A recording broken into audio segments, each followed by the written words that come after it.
बंद कर दो, मैं तुम्हें जीवन दान नहीं दूंगा।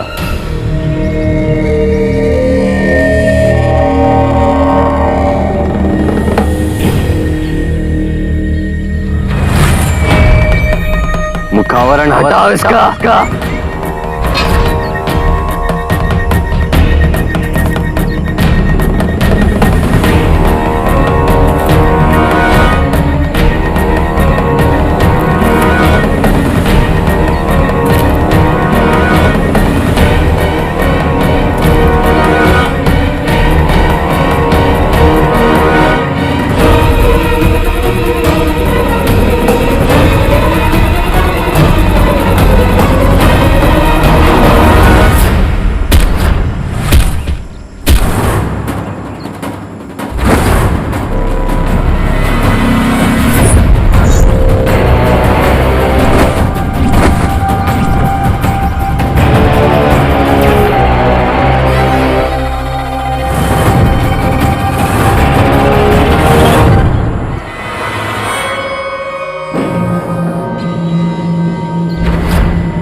क्यों कर रही हो ऐसा?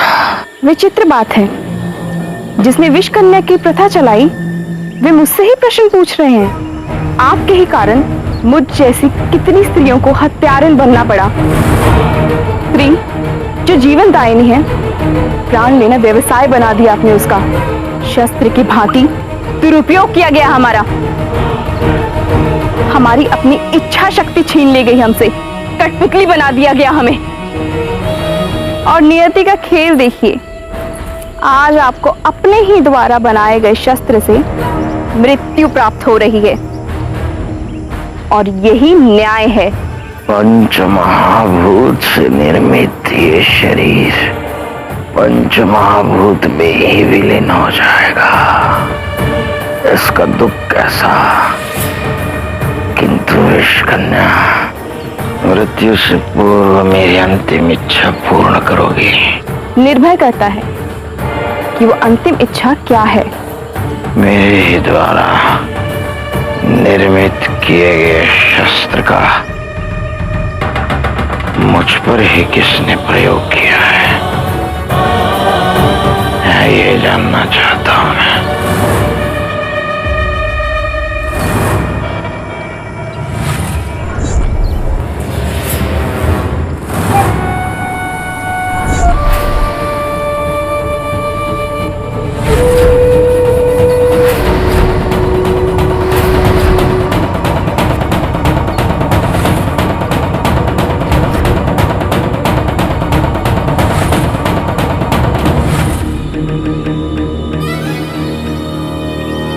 इसका मुख देखने की प्रतीक्षा में यदि वो शरणार्थी सुरक्षा के कारण से दूसरे स्थान चले गए, मेरा सारा प्रयास विफल हो जाएगा। तुम चारों मेरे साथ चलो, और तुम 5 इसका शीश काट के मेरे पास ले आना, फिर मैं इसका मुखावरण निकालूंगा।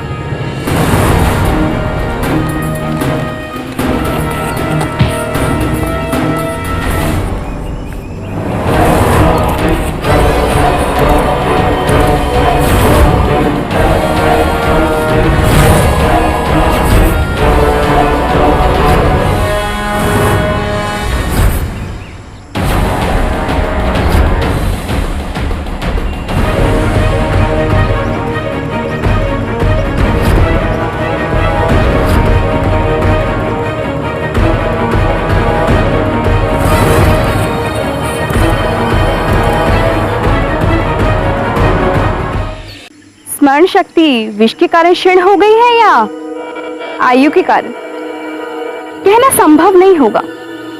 और आपने ही तो ये नियम बनाया था कि विष कन्या विष उगल सकती है, परंतु उस व्यक्ति का नाम नहीं ले सकती जिसने उसे भेजा है। जिस विष कन्या में जीवन दात्री न होने का दुख विद्यमान हो, उसके हृदय में अमृत की कुछ बूंदें शेष हैं। तुम जितनी निर्दयी बनने का प्रयास कर रही हो, उतनी हो नहीं। मेरे पास अधिक समय नहीं है। ये विष मेरे शरीर में प्रसारित हो चुका है। अब मेरी मृत्यु निश्चित है। ऐसे में यदि तुम नाम बता दोगी तो भी मैं कुछ नहीं कर पाऊंगा। किंतु मृत्यु से पूर्व मैं ये जानना चाहता हूँ, कौन है वो शत्रु जिस शत्रु ने मेरी क्रीड़ा में मुझे पराजित कर दिया है। जिसने आपको पराजित किया वो केवल आपका शत्रु नहीं, बल्कि मगध का भी सबसे पुराना शत्रु है।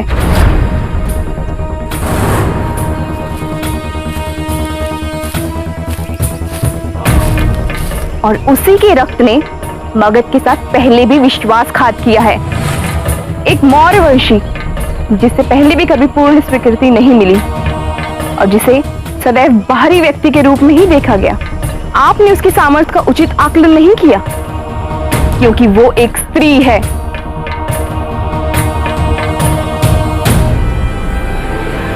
उसने अपनी परिस्थिति के अनुसार अपने रंग बदले। उसकी महत्वाकांक्षा और उसके संकल्प में आपकी कल्पना से कई अधिक दृढ़ता है, जिसके साथ मौर्य वंश में इतना अन्याय हुआ कि उसका हृदय पत्थर का हो गया। हाँ, मैं उसकी भांति निर्दय नहीं हूं कि जिसे अपना पुत्र कहूं उसकी हत्या का आदेश दे दूं। बिंदुसार उस पर इतना विश्वास करता है कि उसके नेत्र में वो घृणा उसे दिखाई नहीं देती।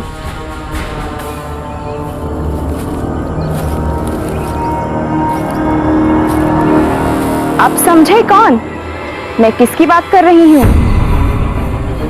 बिंदुसार की सौतेली माँ, आपकी राजमाता हेलेना।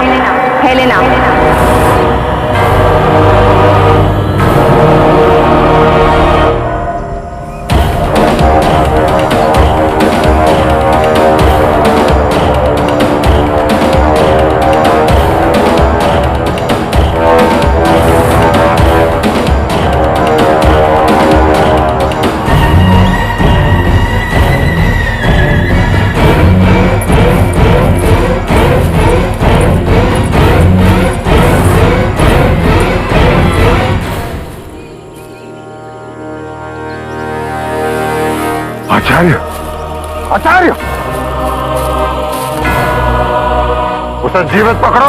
जाओ। आचार्य, आचार्य, आचार्य, आचार्य, आपने कहा था कि इस लेप से विष निष्प्रभावित हो जाएगा। आचार्य, आंखें खोलिए।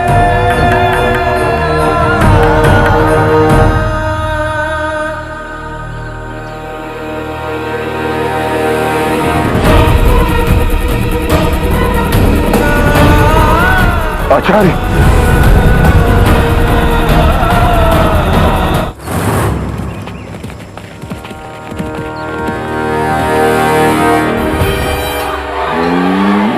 पर्याप्त मात्रा में बहुत स्वर्ण लूटा है हमने। उन अत्याचारियों का किसी को कम नहीं मिलेगा। पहले वृद्ध, बच्चे और स्त्रियां एक एक कर आओ।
अशोक,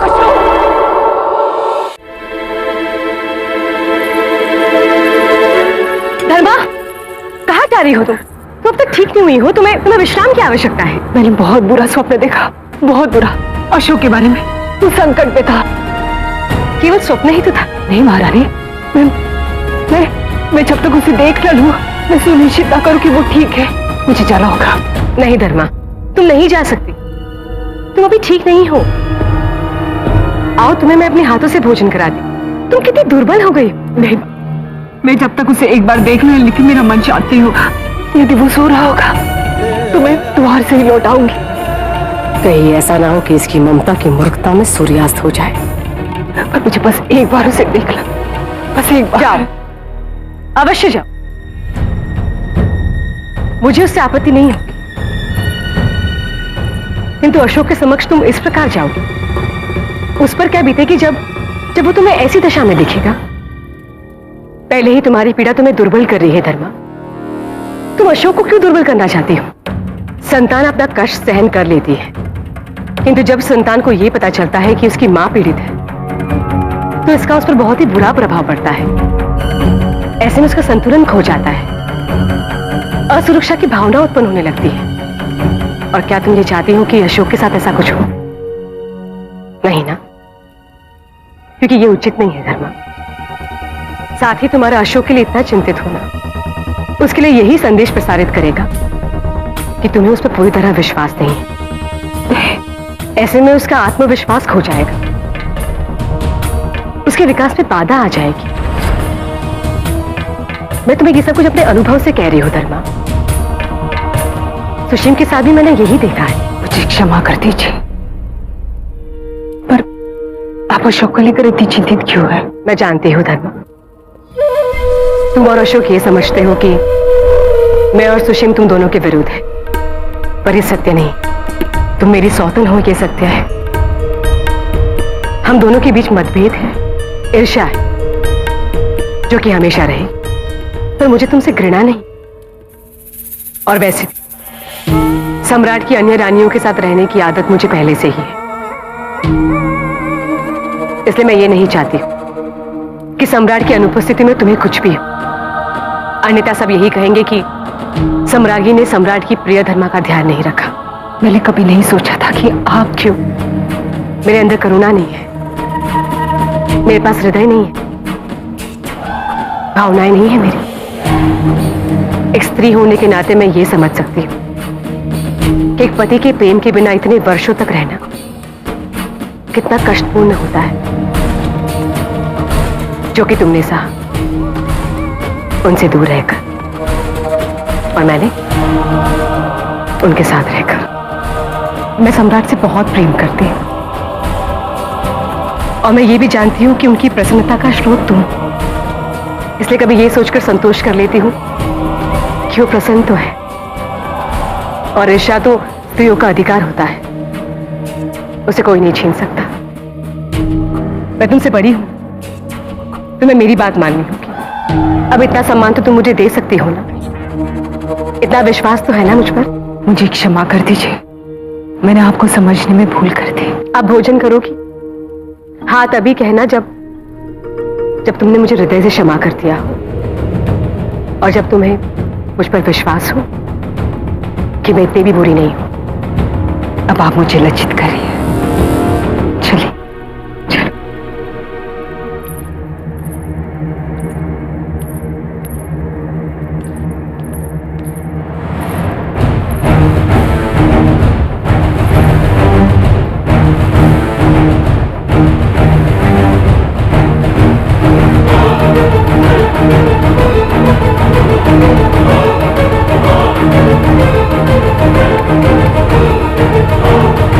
उन दोनों को ये रोटी तुम्हारे हाथों से खानी है, और वो भी बिना किसी संदेह के।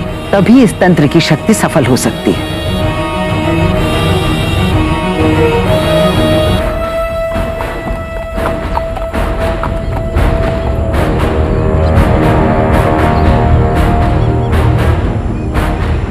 लगता है मैं पहुंच ही गया। अब मैं इनसे वो सब कुछ ले लूंगा जो इन्होंने मुझसे लूटा था।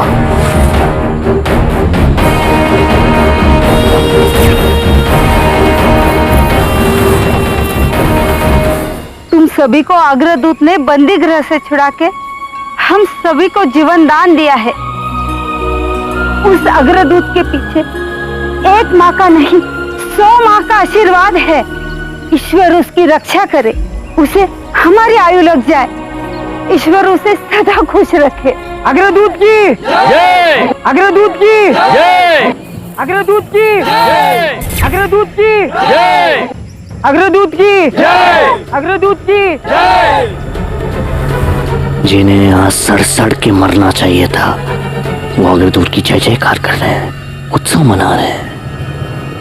जिन्हें मैंने भूमि पर रहने योग्य नहीं छोड़ा था उन्हें अग्रदूत ने इतना आत्मसम्मान दिया कि वो मुझे चुनौती दे रहे हैं। मैं यहाँ वो लेने आया हूँ जो इन्होंने मुझसे लूटा था, पर केवल इतना पर्याप्त नहीं, तुम सब इनके साथ ऐसी नृशंसता दिखाना कि इन्हें अपने होने पे पछतावा हो जाए।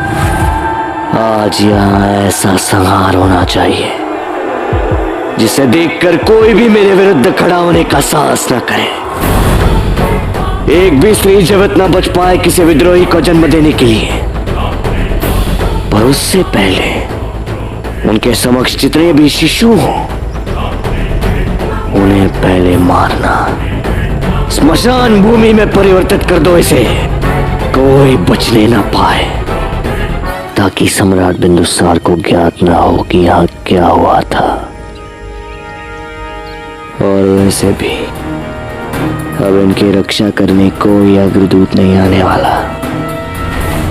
चलो,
ये कैसे संभव है?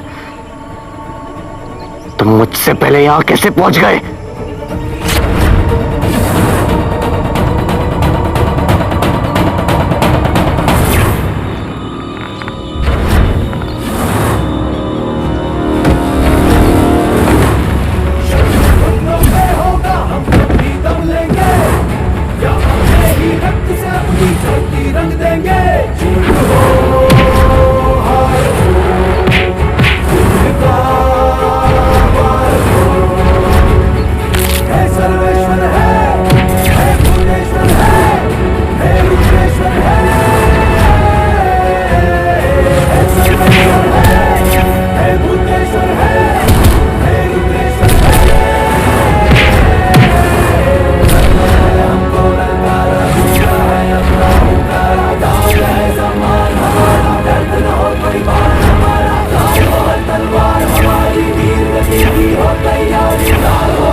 कहा था ना कि जन साधारण के धैर्य की परीक्षा मत लीजिए, क्योंकि जब हम कुछ करने पे आते हैं तो बहुत कुछ कर जाते हैं। जब एक साधारण व्यक्ति आपके श्रेष्ठ योद्धाओं को पराजित कर सकता है तो सोचिए कि इतने सारे साधारण लोग क्या करेंगे।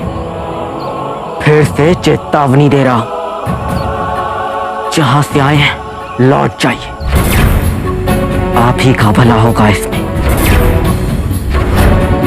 इसे जीवित मत छोड़ना। आपका युद्ध तो मुझसे है, तो फिर आप अपने सैनिकों को आगे क्यों कर रहे हैं? कहीं ऐसा तो नहीं कि आपको अकेले युद्ध करने से डर लग रहा है?